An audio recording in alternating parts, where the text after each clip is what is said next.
কখনো ভেবেছেন যখন বিমান বা রকেট ওড়ে তখন আকাশে সেই সাদা দাগ কেন পড়ে, বা অ্যাম্বুলেন্সের নাম সবসময় উল্টো কেন লেখা থাকে, আর সেই রেল লাইনের পাশে ঝুলে থাকা সিলিন্ডার তার আসল কাজ কি? প্রতিদিন এই জিনিসগুলো আমাদের চোখের সামনে ঘটে, কিন্তু এগুলোর পেছনে লুকিয়ে থাকার রহস্য আমরা খুব কম মানুষই জানি। তো এরকম আরো মজার মজার নতুন নতুন ফ্যাক্টস দেখতে আজকের ভিডিওটি অবশ্যই শেষ পর্যন্ত দেখতে হবে, আর এখনো যারা চ্যানেলটি সাবস্ক্রাইব করেনি তারা করে দিন। যখনই আপনি আকাশে বিমান উড়তে দেখেন তখন তার পেছনে একটা লম্বা সাদা রেখা তৈরি হয় যা একদম ধোঁয়ার মতো লাগে, কিন্তু এটি কি সত্যিই ধোঁয়া?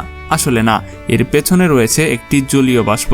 বিমানের ইঞ্জিন থেকে বের হওয়া গরম বাতাস যখন খুব ঠান্ডা বাতাস, যেটা -40°C সাথে মিলিত হয়, তখন এর সাথে থাকা জলীয় বাষ্প বরফের ছোট ছোট কণায় পরিণত হয় এবং ছোট ছোট বরফের কণাগুলো মিলে সেই লম্বা সাদা রেখা তৈরি করে, যাকে আমরা কনডেনসেশন ট্রেইল বা কনট্রেইল বলি।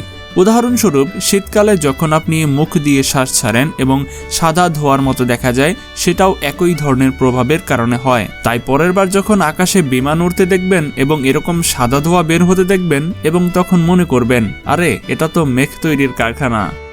আপনি কি কখনো রেল ট্র্যাকের পাশে লাগানো বৈদ্যুতিক খুঁটির দিকে কখনো নজর দিয়েছেন? উপরে তার থাকে এবং নিচে ঝুলে থাকা একটি বড় লোহার সিলিন্ডারও দেখা যায়। সেটা কি শুধুই সাজসজ্জা, নাকি কোনো অকেজো ওজন? আসলে এই সিলিন্ডারটি রেলওয়ে সিস্টেমের ভারসাম্য রক্ষাকারী। এর কাজ হচ্ছে তারের টান নিয়ন্ত্রণ করা, কারণ গরমে তার প্রসারিত হয় এবং শীতে সংকুচিত হয়। যদি তার খুব ঢিলে বা টাইট হয়ে যায়, তাহলে ট্রেনের প্যান্টোগ্রাফ বিদ্যুতের সংযোগ থেকে বিচ্ছিন্ন হবে, মানে ট্রেন থেমে যেতে পারে। বিপদ। এই কারণেই এই সিলিন্ডার নিচ থেকেই তারের টান সামঞ্জস্য করে, গরমে নিচে নেমে টান কমায়, শীতে উপরে ওঠে তারকে টাইট রাখে। অর্থাৎ আবহাওয়া যাই হোক না কেন, ট্রেনের কারেন্ট সাপ্লাই সবসময় স্থির থাকে। প্রতি কয়েকটি খুঁটিতে এরকম কাউন্টার ওয়েট লাগানো থাকে, যা পুরো রেলওয়ে নেটওয়ার্ককে ভারসাম্য রাখে। এই সিস্টেমটি এতটাই চমৎকার যে গত 100 বছর ধরে এই একই ধরনের নকশা সারা বিশ্বের রেলওয়েতে ব্যবহার হচ্ছে। এবার পরের বার যখন বিদ্যুতের খুঁটির নিচ দিয়ে যাবেন, তখন কানটা একটু খাড়া করবেন, আর যদি খুব বেশি মনোযোগ দেন তাহলে আপনি এরকম আওয়াজ শুনতে পারবেন।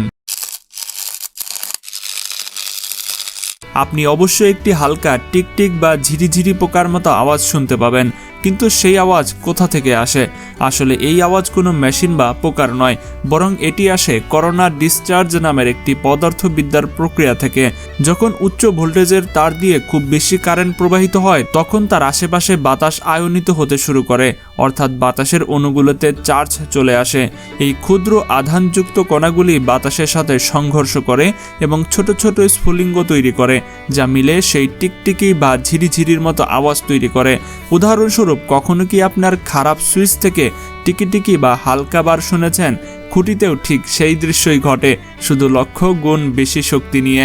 তাই পরের বার যখন সেই আওয়াজ শুনবেন, ভয় পাবেন না, কারণ এটি বিদ্যুতের গান গাইছে। আপনি কি কখনো লক্ষ্য করেছেন, যখন আপনি আপনার পাওয়ার ব্যাংক চার্জ করেন তখন তার উপরে ছোট ছোট আলো জ্বলতে থাকে? কখনো একটি আলো, কখনো দুটি, বা আবার কখনো 4টি। কিন্তু আপনি কি কখনো ভেবেছেন এই আলোগুলো কেন আসে?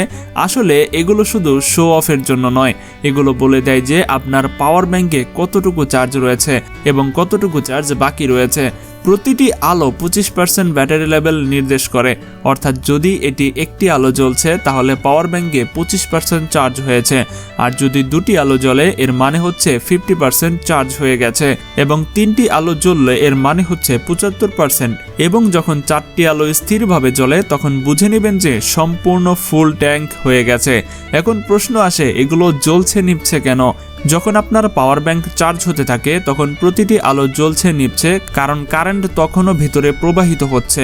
যেই মাত্র একটি লেভেল পূর্ণ হয়, সেই আলো জ্বলতে নিভতে বন্ধ করে দেয় এবং পরবর্তী আলো শুরু হয়। আর যদি চার্জিংয়ের সময় সব আলো জ্বলতে নিভতে থাকে তাহলে হঠাৎ করে বন্ধ হয়ে যায়, তার মানে হচ্ছে পাওয়ার ব্যাংক 100% চার্জ ফুল হয়ে গেছে। আপনি কি কখনো ভেবেছেন অ্যাম্বুলেন্সের সামনে অ্যাম্বুলেন্স শব্দটি উল্টো করে কেন লেখা থাকে? মনে হয় যেন কেউ বানান ভুল করে উল্টো করে দিয়েছে, কিন্তু এই উল্টো লেখা একটি স্মার্ট কৌশল। যখন কোনো গাড়ির চালক তার গাড়ির আয়নায় দেখে তখন তার কাছে সবকিছু উল্টো দেখায়, কিন্তু যদি শব্দটি নিজে থেকে উল্টা লেখা থাকে তাহলে আয়না তো তাতে সোজা দেখাবে। এই কারণে অ্যাম্বুলেন্সের সামনে লেখা ECNALUMA, যেটা আয়নায় অ্যাম্বুলেন্স হয়ে যায় এবং সামনের ব্যক্তি তৎক্ষণাৎ বুঝতে পারে যে পেছনে কোনো জরুরি যানবাহন আসছে।